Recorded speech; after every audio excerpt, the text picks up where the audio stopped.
কিরে দিবা, কই তুই? তোকে না বলছিলাম বালতিতে রাখা আমার সব কাপড় ধুয়ে দিতে, ধুয়ে দিসনি কেন? যেগুলো ধোয়া যাবে আমি ধুয়ে দিয়েছি দেখ, আর যেগুলো রেখে দিয়েছি সেগুলো তুই নিজে ধুয়ে দে। কেন কেন? এগুলো ধুয়ে দিলে কি তোর হাত খসে পড়ে যাবে? হ্যাঁ রে, ওগুলো ধুয়ে দিলে সত্যি আমার হাত খসে পড়ে যাবে, তখন তোর বাকি কাপড়গুলো কে ধুয়ে দেবে বল? তাই বলছি এগুলো তুই নিজেই ধুয়ে নে, কেমন? আমার সাথে ডাবল মিনিং কথা। তুই আজকে বের হ, শুধু দেখ তোকে আমি মেরে কিমা বানাবো। আমাকে যদি আজকে মারিস তো আমি জীবনেও আর তোর একটা কাপড় ধুয়ে দিব না, আর না কোনোদিন তোকে কোনো ঝামেলা থেকে বাঁচাবো। আমার কাপড় আমি নিজে ধুয়ে নেব, তাও তোকে কিমা বানিয়ে ছাড়বো। তুই না হয় কাপড় ধুয়ে নিবি, কিন্তু তোর সিগারেট খাওয়ার ব্যাপারটা বড় আব্বুর কাছ থেকে লুকাবে কি করে বল? এই রে, একদম ফেসে গেলাম। এই হয়েছে এক জ্বালা। সেদিন যে কেন আমি ওয়াশরুমে ঢুকে সিগারেট খেয়েছিলাম, এখন তো দেখছি এই দিবা ওয়াশরুমে গোসল করতে করতে আমাকে ব্ল্যাকমেইল করছে। ধুর, মন চাচ্ছে নিজের গালে নিজে একটা থাপ্পড় মারি। কিরে উগান্ডা, মুখ বন্ধ কেন? কিছু বলবি না বুঝি? তাহলে আমি নিশ্চিন্তে বের হই। আজকে ছেড়ে দিলাম, যা। মেয়ে মানুষ বলে কিছু বললাম না, নইলে ছোট মায়ের কাছে বলে তোর উষ্টা খাওয়ার ব্যবস্থা করে দিতাম। আরে যা যা, তোর মতো কত আরিয়ান দেখলাম, কেউ তো আমার একটা চুলও সাদা করতে পারলো না। আর তোর বাকি কাপড় মানে আমি সবগুলো আন্ডারওয়্যার নিচে ধুয়ে নে শালা। এসব নোংরা জিনিস যদি আর একদিন আমাকে ধুইতে দিতে বলেছিস তো তোর খবর আছে হারামজাদা। এই, আমার আন্ডারওয়্যারকে একদম নোংরা বলবি না। তুই জানিস আমি মাসে 2 বার করে আন্ডারওয়্যার ধুয়ে দেই। কি? ছি, তাহলে বাকি দিনগুলো কিভাবে পার করিস? কেন, উল্টো করে পড়ি? ছি ওয়াক্থু, তুই বের হ আমার রুম থেকে। আমার গোসল শেষ, আমি রুমে ঢুকে কাপড় পরবো। তুই যাওয়ার সময় দরজা চাপিয়ে দিয়ে যাবি, কিন্তু আমি শুধু টাওয়াল পরে আছি। ঠিক আছে, চলে গেলাম আমি। এমনিতেও তোর এই ঢিলা ঢালা ক্যাঙ্গারো শরীর দেখার কোনো ইচ্ছা নেই আমার। কি কি বললি তুই? যেটা সত্যি সেটাই বললাম শালি। চল হাট এখান থেকে। তুই হট শালি বলে আমি বের হয়েই যাচ্ছিলাম, কিন্তু দিবার রুমে থাকা একটা নতুন শপিংয়ের প্যাকেট দেখে সেটা নেড়ে চেড়ে দেখতে লাগলাম। এর মধ্যেই দিবা টাওয়াল পর অবস্থায় এলোমেলো অবস্থায় ওয়াশরুম থেকে বেরিয়ে এলো। আমি ওর দিকে ফিরে তাকালাম। একটু পর দিবাও আমাকে দেখতে পেয়ে বলল, আরিয়ান, তুই এখনো যাসনি? যা যা, দরজা চাপিয়ে দিয়ে যা। আমি এক পলকে চেয়ে রইলাম দিবার দিকে। চশমা পরা, ঢিলা ঢালা পরা দিবার আড়ালে যে এত সুন্দর একটা দিবা লুকিয়েছিল সেটা কে জানত। আমি কেমন যেন মন্ত্রমুগ্ধের মতো দিবাকে দেখতে দেখতে ওর দিকে এগিয়ে যাচ্ছিলাম। এর মধ্যেই দিবা বলে উঠল, আরিয়ান কি করছিস তুই? এদিকে কেন আসছিস? পেছনে যা, এই রুম থেকে বের হয়ে এখনই। দেখছিস না আমি টাওয়াল পরে আছি? দিবার কথাটা শুনে যেন আমার হুঁশ ফিরে এলো। আমি দিবার দিক থেকে চোখ সরিয়ে নিলাম। এরপর একটা দীর্ঘ নিঃশ্বাস ফেলে দরজাটা চাপিয়ে দিয়ে চলে যেতে লাগলাম। যেতে যেতে দরজাটা ভেতর থেকে লাগিয়ে দেওয়ার শব্দ শুনতে পেলাম। আমি আহনাফ আরিয়ান, আপাতত অনার্স 2nd ইয়ারে পড়ছি। আর একটু আগে যার সাথে আমার কথা বলতে শুনলেন সে আমার চাচাতো বোন দিবা। ও এখন HSC পরীক্ষার্থী। ওর জন্মের আগে চাচা চাচি এখানে থাকলেও ও পেটে আসার আগেই চাচা চাচি চলে গিয়েছিল কানাডাতে। আর দিবার বয়স তখন 8 বছর। তখন ওরা ফিরে আসে। আমার বয়স তখন 11। সেই তখন থেকেই আমার আর দিবার সম্পর্ক সাপে নেউলে। ছোটবেলায় আমাদের এমন সম্পর্ক হওয়ার একটাই কারণ ছিল, আর সেটা হলো দিবা সবসময় ক্লাসে ফার্স্ট হতো। আর আমার বাবা মা আমাকে রেখে দিবাকেই বেশি ভালোবাসত। আর দিবার বাবা মা মানে আমার ছোট বাবা আর ছোট মা আমাকে খুব ভালোবাসত, কারণ দিবার জন্মের আগে থেকেই তারা আমাকে অনেক ভালোবাসতেন। তারা সবসময় আমাকে শুধু ভিডিও কলেই দেখতেন, তাই সামনে পেয়ে যেন আদরটা ডাবল হয়ে গিয়েছিল। সেই যে দিবার পড়াশোনার প্রতি আগ্রহ দেখেছিলাম সেই আগ্রহ এখনো কমেনি। সব ক্লাসে গোল্ডেন পাওয়া এই মেয়ে সবসময় একটা মোটা ফ্রেমের চশমা আর ঢিলা ঢালা পোশাক পরে থাকে। দেখলেই মনে হয় ব্রিলিয়ান্ট, তবে আবুল মার্কা। কিন্তু আমি আজকে ওকে যেইভাবে দেখলাম তাতে আমার ধ্যান ধারণা চিন্তা চেতনা সব এলোমেলো হয়ে গিয়েছে। রাতের ঘুম আমার জন্য হারাম হয়ে গেল।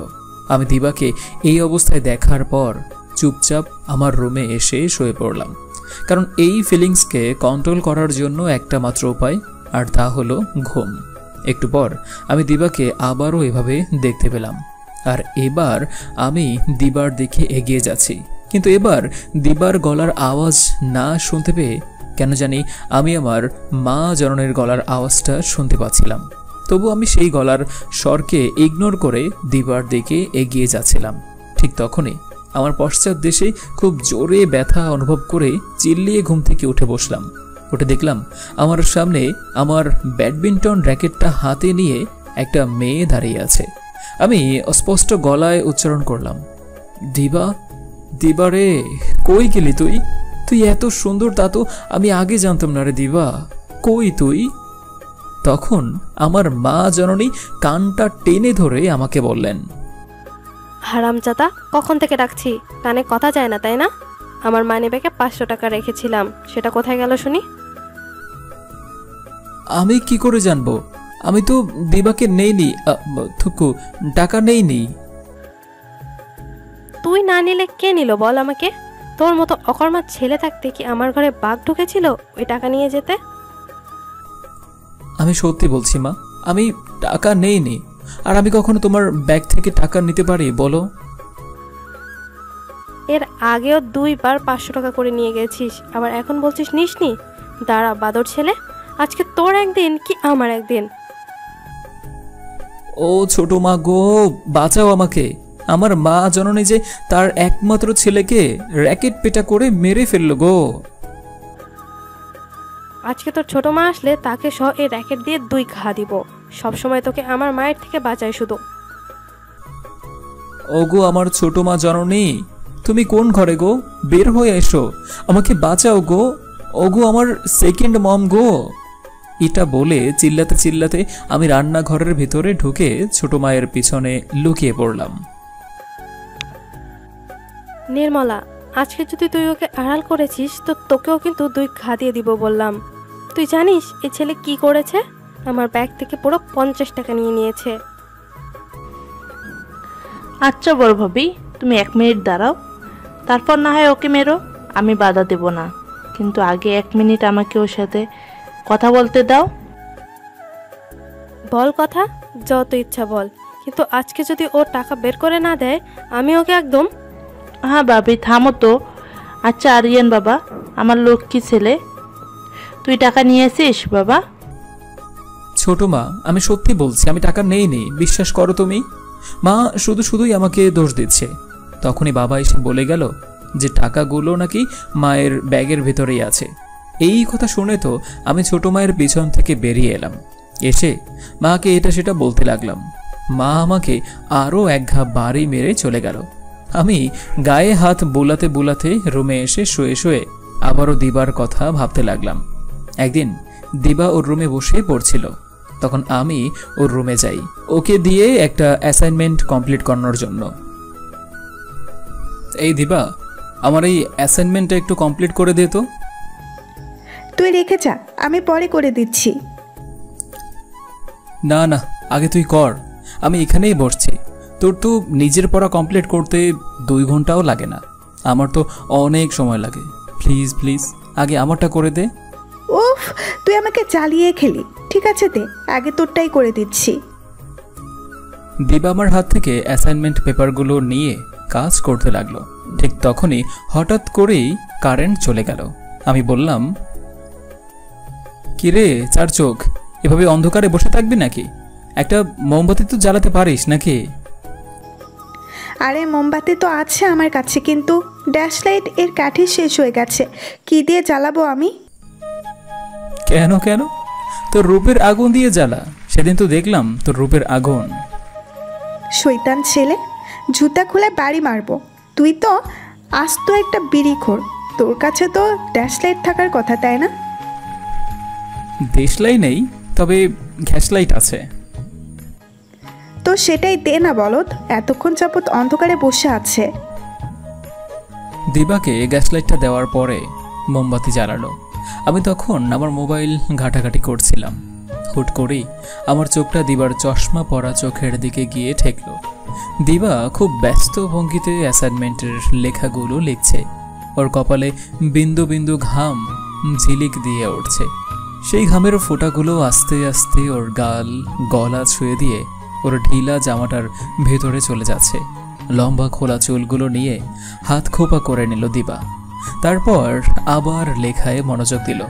ওর ব্যস্ত চোখের চাহনি দেখে যে আমি ওর প্রেমে পড়ে যাচ্ছি সেটা কি ও জানে? হয়তো জানে না। ওর এই বিন্দু বিন্দু ঘাম যে আমার চোখে ঝিলিক দিচ্ছে সেটাও বুঝতে পারছে, হয়তো পারছে না। আমি দিবাকে বললাম, দিবা, তোর চশমাটা খুলে রাখতো। কি আবল তাবল বলছিস? চশমা খুললে এই অন্ধকারে কি আমি লিখতে পারবো? খুব পারবি। দেখি দেখি চশমাটা দে তো। চোখে তো কোনো সমস্যা নেই, তাহলে কেন যে চশমা পরিস কে জানে। আরে আরে, চশমা খুলে নিলে কেন? এখন আমার মাথা ব্যথা শুরু হয়ে যাবে। যখন শুরু হবে তখন দেখা যাবে। তুই লেখ তো। দিবা আমার দিকে ভ্রু কুঁচকে তাকিয়ে আবারও লেখায় মনোযোগ দিল। এই মুহূর্তে দিবার থেকে আমার চোখ সরছেই না, কিন্তু এর আগে তো কখনো এমন হয়নি। আমি তো দিবার দিকে সেভাবে কখনোই তাকাইনি। তাহলে কিছুদিন ধরে আমার এমন কেন লাগছে? একটু পর কারেন্ট চলে আসলো। এখন ফ্যান অন আছে, তাই আমি হাত দিয়ে এক টান দিয়ে দিবার খোপাটা খুলে দিলাম। সাথে সাথে চুল দিয়ে দিবার পুরো পিঠটা ঢেকে গেল। দিবা লেখায় মনোযোগ রেখে আমার উদ্দেশ্যে বলল, ইদানিং তোর কর্মকাণ্ড আমার সুবিধা ঠেকছে না আরিয়ান। কিভাবে যেন আমার দিকে তাকাস, এসব কিন্তু ভালো লক্ষণ না। দিবার কথায় আমি থতমত খেয়ে গেলাম। তারপর আমতা আমতা করে বললাম, কই না তো, তোর মতো আন্টি মার্কা মেয়ের দিকে তাকাবো আমি? হ্যাঁ আহানাফ আরিয়ান, জানিস কত কত মেয়ে আমাকে দেখে ক্রাশ খায়। কিন্তু তুই যে কাউকে দেখে ক্রাশ খাস না, শুধু আমাকে ছাড়া। আমার চশমা ছাড়া চোখ, খোলা চুল, ঘামের বিন্দু, ঢিলা ঢালা পোশাক আর এই আন্টি মার্কার চেহারা দেখে যে তুই বারবার হটকে যাচ্ছিস, সেটার কথা কে বলবে আরিয়ান? ওরে শালা, তার মানে দিবা এতক্ষণ লেখলেও ঠিকই আমার দিকে নজর রেখেছে। এই জন্যই লোকে বলে যারা ব্রিলিয়ান্ট হয় তারা সব দিকে নজর রাখে। না, আপাতত দিবাকে কিছু বুঝতে দেওয়া যাবে না। কিছু একটা বলে এই সিচুয়েশন থেকে বের হতে হবে। তুই এই অ্যাসাইনমেন্টটা কমপ্লিট করে আমার রুমে রেখে আসিস। আমি গেলাম, আমার একটা ইম্পর্টেন্ট কল এসেছে। উত্তর না দিয়ে পালিয়ে যাচ্ছিস? পালা, আমার থেকে পালালেও নিজের অনুভূতিগুলো থেকে কিভাবে পালাবি? কত দূর পালাবি? পালা তুই, তোকে পালানোর সময় দিলাম। তবে সেই সময় আমার এইচএসসি পরীক্ষার রেজাল্টের 3 দিন পরই শেষ। আমি দিবার মুখে এই কথা শুনে অবাক হলাম। কিন্তু দিবা এসএসসি পরীক্ষার কথা বলল কেন, আর কিসের সময় বা দিল আমি তো বুঝতে পারলাম না। এভাবেই কেটে গেল 4 মাস। দিবার পরীক্ষা শেষ, আজকেই ওর রেজাল্ট। এই 4 মাসে কম করে হলেও 40 বার আমি ওর প্রেমে পড়েছি, আর ও বারবার আমাকে কিছু একটার ইঙ্গিত দেওয়ার চেষ্টা করেছে। তবে আমি সেই ইঙ্গিত বুঝতে না পেরে ওর কথার উত্তর দেওয়া থেকে বাঁচার জন্য বারবার পালিয়েছি। দুপুর 12টার দিকে দিবার রেজাল্ট দিবে, কিন্তু দিবাকে দেখছি দিব্যি বসে বসে ভাত খাচ্ছে। কি মেরে বাবা! আমার এসএসসির রেজাল্টের দিন তো আমি বাড়ি থেকে পালিয়ে বন্ধুর বাসায় ছিলাম। রেজাল্ট পাওয়ার যখন জানতে পেলাম যে আমি 4 পয়েন্ট পেয়েছি, তখন বাসায় এসেছি। আর এই মেয়ে খালি চিল আর চিল করছে, একটু ভয় ডর নেই কলিজায়। আর ভয় থাকবেই বা কেন, ব্রিলিয়ান্ট স্টুডেন্ট বলে কথা। এদিকে 12:34 আমি ওর রেজাল্ট বের করলাম। মা, ছোট মা আমার পাশেই বসে টেনশন করছিলেন। তবে রেজাল্ট বের করার সাথে সাথেই মা খুশিতে একটা চিৎকার দিয়ে বাইরে চলে গেলেন। দিবা আবারও গোল্ডেন মানে জিপিএ 5 পেয়েছে। ছোট মা আমার দিকে তাকিয়ে আমার মাথায় হাত বুলিয়ে দিয়ে উনিও চলে গেলেন। আমিও খুশি হলাম। একটু পর দিবা আমার রুমে আসলো। আমি আমার কম্পিউটারের সামনে বসেছিলাম। দিবা এসে আমার পাশের চেয়ারটাতে বসে নিচের দিকে নজর রেখেই আমাকে বলল, তো তোকে আমি আমার রেজাল্টের পরের 3 দিন পর্যন্ত সময় দিয়েছিলাম, সেই সময় প্রায় শেষ। এর মধ্যে আমাকে উত্তরটা দিস, নয়তো পাওয়ার আগেই হারিয়ে ফেলবি। প্রকাশ করতে না পারা অনুভূতিগুলো তোকে সারা জীবন কুড়ে কুড়ে খাবে। তুই কিসের সময়ের কথা বলছিস আমি বুঝতে পারছি না দিবা। দিবা আমার চোখে চোখ রেখে তাকালো। সেই চশমা পরা দৃষ্টি যে আমার ভিতর থেকে চূর্ণ বিচূর্ণ করে দিচ্ছে সেটা হয়তো দিবা জানে না। দিবা আমার চোখে চোখ রেখেই বলল, পরশু আমাকে দেখতে আসবে আরিয়ান। কে দেখতে আসবে? আর দেখতে আসারই বা কি আছে? তুই কি অসুস্থ নাকি যে তোকে দেখতে আসবে? মজা করিস না, আমাকে পাত্রপক্ষ দেখতে আসবে। পাত্রর বাবা বন্ধু ছেলে, আমেরিকাতে সেটেল, আমাকে বিয়ে করে আমেরিকাতে নিয়ে যাবে। আর আমি যেহেতু মেডিকেলে পড়তে চাই, তাই আমাকে সেখানে নিয়েই মেডিকেলে ভর্তি করিয়ে দেবে। তো কি দেখতে আসবে? আর আমি জানি না? আমাকে তো কেউ কিছুই বললো না, এমনকি ছোট মাও তো কিছু বললো না। জানি না কেন বলেনি, আমি ভেবেছিলাম তুইও জানিস, তাই তোকে কিছু বলা হয়নি আমার। যাই হোক, এবার তো জানলি। এখনও যদি নিজের কথাগুলোকে, নিজের অনুভূতিগুলোকে এই হাসি মুখের নিচে চাপা দিয়ে রাখতে চাস, তাহলে আমার আর কিছুই বলার নেই। এই কথা বলেই দিবা জলদি আমার রুম থেকে চলে গেল। এই মুহূর্তে আমার বুক ফেটে কান্না আসছে। আমি বুঝতে পারছি না কেন আমার কান্না পাচ্ছে। দিবার প্রতি আমার যে ফিলিংসটা, সেটা কি আদৌ ভালোবাসা নাকি প্রেম? এসব ভাবতে ভাবতেই আমার রুমে ছোট মা আসলো। এসে আমার ঘাড়ে হাত রেখে বলল, আরিয়ান, পরশুদিন তোর চাচার বন্ধুর ছেলে দিবাকে দেখতে আসবে। ছেলে আমেরিকায় সেটেল, ওরা নাকি দিবাকে আমেরিকায় নিয়ে যাবে। আমি চাই না এ বিয়েটা হোক, তোর মাও চায় না, কিন্তু তোর বাবা আর তোর চাচা ওদেরকে কথা দিয়ে ফেলেছে, তাই আমরা কিছু বলতে পারছি না। তুই কিছু একটা কর বাবা। আরে ছোট মম, আমি আছি না, তোমার মেয়েকে কোথাও যেতে দেব না। যদি ওই চশমিশ আমেরিকায় চলে যায় তো আমি সারাদিন কার সাথে ঝগড়া করব বলো? কার চুলের লম্বা বেনুনি ধরে টান দেব আমি? কাকে সারাদিন জ্বালাবো আমি? কার কোলে মাথা রেখে শান্তিতে ঘুমাবো আমি? এসব বলতে বলতে আমার চোখে পানি চলে আসলো। ছোট মা আমাকে জড়িয়ে ধরে হাউমাউ করে কান্না করে দিল। একটু পর মাও এসে আমাকে ধরে কান্না করে দিলেন। রাতে আমরা সবাই খাওয়া দাওয়া শেষ করলাম। দিবার গোল্ডেন পাওয়ার আনন্দে বাবা আর ছোট বাবা পুরো পাড়ায় মিষ্টি বিলি করছে। তারা খেয়ে দিয়ে ঘুমাতে গেল, আর আমি দিবার রুমে গেলাম দিবার সাথে কিছু কথা বলতে। রুমের সামনে গিয়ে দেখি দিবা 2 পা বাজ করে বসে আছে আর হাতে ফোন নিয়ে ঘাটাঘাটি করছে। ফ্যানের বাতাসে খোলা চুলগুলো উঠছে, মাঝে মাঝে আবার গানের 2-1 লাইন টানও দিচ্ছে।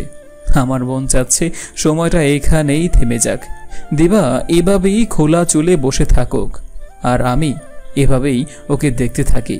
এটাই তো ভালোবাসা। কাউকে আজীবন নিজের সাথে রাখার প্রয়াসটাই তো ভালোবাসা। কারো মায়াবী চোখের দিকে একবার তাকানোর পর সেই নজর আর ফেরাতে না পারার নামই তো ভালোবাসা। তার মানে আমি দিবাকে ভালোবাসি। হ্যাঁ হ্যাঁ, আমি দিবাকেই ভালোবাসি, আর কোনো সন্দেহ নেই। ভালো যেহেতু বাসি, এবার আর দিবাকে আমি আমার থেকে দূরে যেতে দেব না। দিবা শুধু আমার। মনে মনে এইসব বলছিলাম আর দিবার দিকে এগিয়ে যাচ্ছিলাম। মোবাইলের দিকে দিবার গভীর মনোযোগ এখন, তাই দিবা আমাকে খেয়াল করলো না। আমি দুহাত দিয়ে দিবার মুখটা উঁচু করলাম আর বিদ্যুৎ গতিতে দিবার ঠোঁটে একটা কিস করে রুম থেকে বেরিয়ে যেতে লাগলাম। দরজার কাছে এসে একবার দিবার দিকে তাকালাম। অবাকের চরম পর্যায়ে পৌঁছে গিয়েছে দিবা। এতটাই অবাক যে দিবা চোখ বড় বড় করে আছে, এত বড় হাঁ করে আমার দিকে তাকিয়ে আছে। আমি দিবার এই অবস্থা দেখে ঠোঁট বাঁকিয়ে হাসলাম আর ওকে বললাম, তুই আমার কাছে উত্তর চেয়েছিলি না? এটাই হলো তোর উত্তর। কথাটা বলে আমি মুখে হাসি নিয়েই চলে গেলাম দিবার রুম থেকে। 2 দিন পর দিবাকে সেই পাত্রপক্ষ দেখতে আসলো। আমি নিজেই তাদের খাওয়া দাওয়ার জন্য যা যা বাজার লাগবে তা করে এনে দিলাম। মা আর ছোট মা আমার কাজ দেখে শুধু অবাক হচ্ছে। তারা ভেবেছিল আমি হয়তো এমন কিছু করব যাতে পাত্রপক্ষ আমাদের বাসায় আসতে না পারে, তবে আমি তেমন কিছুই করলাম না। এটা দেখে সবাই অবাক হলো। আমার এমন কর্মকাণ্ড দেখে দিবাও অনেক অবাক হলো। দিবা ভাবছে হয়তো আমি বাবা আর ছোট বাবার সম্মান রক্ষার্থে কিছু বলতে চাইছি না। এদিকে দিবা নিজেও বাবা আর ছোট বাবার জন্যই কাউকে কিছু বলতে পারছে না। কিছুক্ষণ পর পাত্রপক্ষ আসলো। দিবাকে দেখে সবার পছন্দ হলো। এবার তারা বিয়ের ডেট ফিক্সড করবে। ঠিক তখনই আমি এসে বাবার সামনে সোফাটায় দিবার সাথে বসলাম। বাবাকে বললাম, বাবা, ছোট বাবা, তোমাদেরকে আমার কিছু বলার আছে। দিবাসহ সবাই আমার দিকে জিজ্ঞাসাসূচক দৃষ্টিতে তাকালো। আমি দিবার হাতটা ধরে দিবাকে বললাম, দিবা, আমি তোকে ভালোবাসি। তুইও যদি আমাকে ভালোবেসে থাকিস তাহলে সবার সামনে বলে দে, তবেই বাবা আর ছোট বাবা রাজি হবে, নয়তো না। দিবা আমার কথা শুনে কাচুমাচু করতে করতে একসময় কান্না করে দিল। আমি দিবার হাতটা আবারও একটু শক্ত করে ধরে বললাম, এই মুহূর্তে কান্না করে কোনো লাভ নেই দিবা। বল, তুই আমাকে ভালোবাসিস কিনা, নয়তো এই অমিত ভাইয়ের সাথেই তোর বিয়ে হয়ে যাবে। হ্যাঁ, ভালোবাসি, ভালোবাসি তোকে, আমি খুব বেশি ভালোবাসি। আমি তোকে ছাড়া আর কাউকে বিয়ে করব না। বাবা, আমি আরিয়ানকে ভালোবাসি, প্লিজ আমাকে অমিত ভাইয়ের সাথে বিয়ে দিও না। দিবার মুখে এই কথা শুনে ছোট বাবার বন্ধু মানে অমিত ভাই আর এর বাবা উঠে ছোট বাবা আর বাবাকে নিয়ে অন্য রুমে গেলেন। কিছুক্ষণ পর তারা একসাথে বেরিয়ে এলেন। তারপর সেই আঙ্কেল দিবার মাথায় হাত বলিয়ে দিয়ে সুখে থাকো এটা বলে চলে গেলেন। বাবা গেলেন ওনাদের এগিয়ে দিতে। এতক্ষণ যাবৎ দিবা শুধু আমার হাত তার কপালে ঠেকিয়ে কান্না করে গিয়েছে। বাবা ওদেরকে গাড়িতে তুলে দিয়ে বাসায় আসতেই আমি, বাবা, ছোট বাবা একসাথে হেসে দিলাম। খুব জোরে জোরে হাসছি আমরা। আমাদের হাসি দেখে দিবার কান্না থেমে গেল। মা আর ছোট মা যেন আকাশ থেকে পড়ল। কি হচ্ছে তারা কিছুই বুঝতে পারছে না। আমি হাসি থামিয়ে সবার উদ্দেশ্যে বললাম, আরে তোমরা অবাক হও না, আমি তো দুদিন আগেই বাবা আর ছোট বাবাকে সব জানিয়েছিলাম। কিন্তু যেহেতু ছোট বাবা ওনাদেরকে কথা দিয়ে ফেলেছেন, তাই ওনাদের তো আর এভাবে না করে দেওয়া যায় না। তাই বাবা আমাকে এই আইডিয়াটা দিল, আর আইডিয়াটা কাজেও দিল। সব ভালোই ভালোই মিটে গিয়েছে। এখন আমাকে এই চশমিশের সাথে বিয়ে করিয়ে দাও। মম, ছোট মম, তোমরা দুজনে আমাকে গায়ে হলুদ লাগিয়ে দাও। আমার কথা শুনে সবাই আশ্চর্যজনক অবস্থা থেকে বেরিয়ে এসে হাসতে হাসতে একদম লুটোপুটে খেল। 1 বছর পর রাত 12:30 বাজে। আমি বাসার সদর দরজার সামনে দাঁড়িয়ে আছি, কিন্তু কলিং বেলও বাজাতে পারছি না, আর বাসায় ঢুকতেও পারছি না। কারণ আমি জানি দিবা এখন সদর দরজার সামনেই বসে আছে। এত লেট করে বাসায় ফেরার জন্য কলিং বেলটা চাপ দেওয়ার মাত্রই দিবা বেরিয়ে এসে আমার মুন্ডুপাত করবে। কিন্তু কি আর করব, বউকে ভয় পেয়ে থাকলে তো আর চলবে না, ভয়কে জয় করতেই হবে। তাই সাহস করে কলিং বেলটা চাপ দিলাম, আর 5 সেকেন্ডের মধ্যেই দরজা খুলে গেল।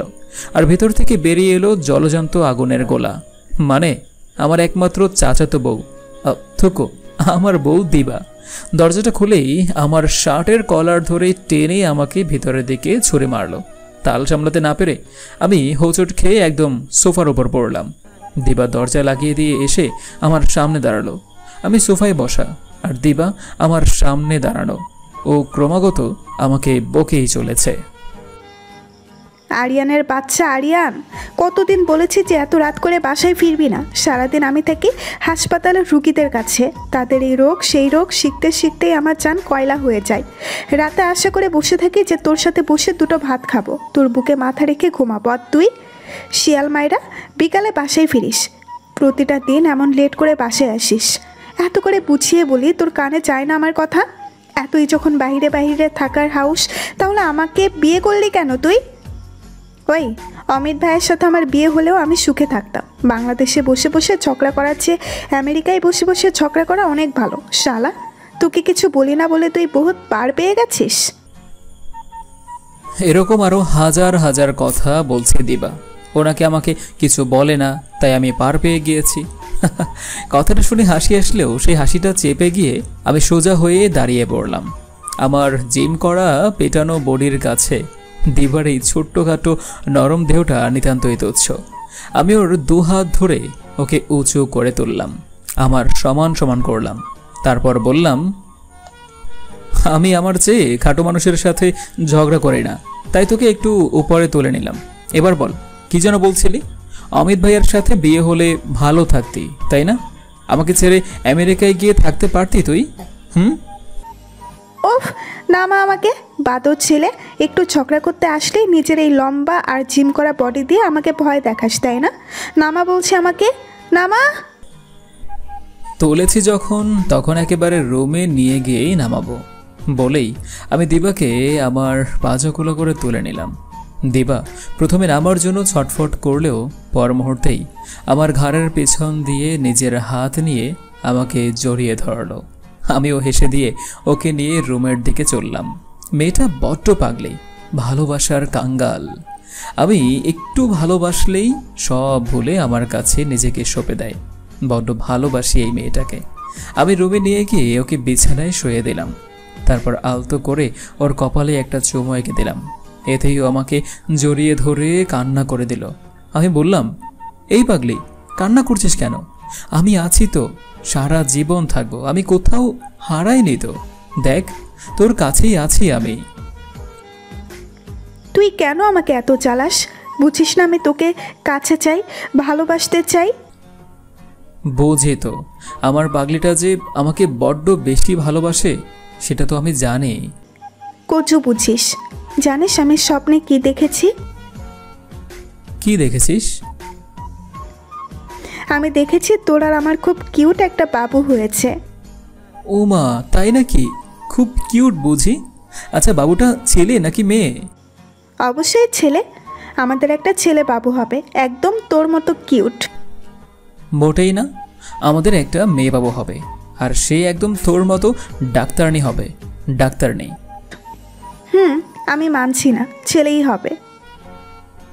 আচ্ছা ঠিক আছে, ছেলে মেয়ে দুটোই হবে, কিন্তু তাদেরকে দুনিয়ায় আনতে হলে যে তোকে আমায় বেশি বেশি আদর করতে হবে, সেটা সহ্য করতে পারবি তো? যা শয়তান, লজ্জা দিবি না। আমি মুচকি হেসে দরজা লাগিয়ে লাইটটা নিভিয়ে দিয়ে আসলাম। তারপর দিবার ঠোঁটে ঠোঁট ডুবিয়ে দিলাম। তারপর দুজনে মিলে আমাদের ছেলে অথবা মেয়েকে পৃথিবীতে আনার জন্য কাজে লেগে পড়লাম।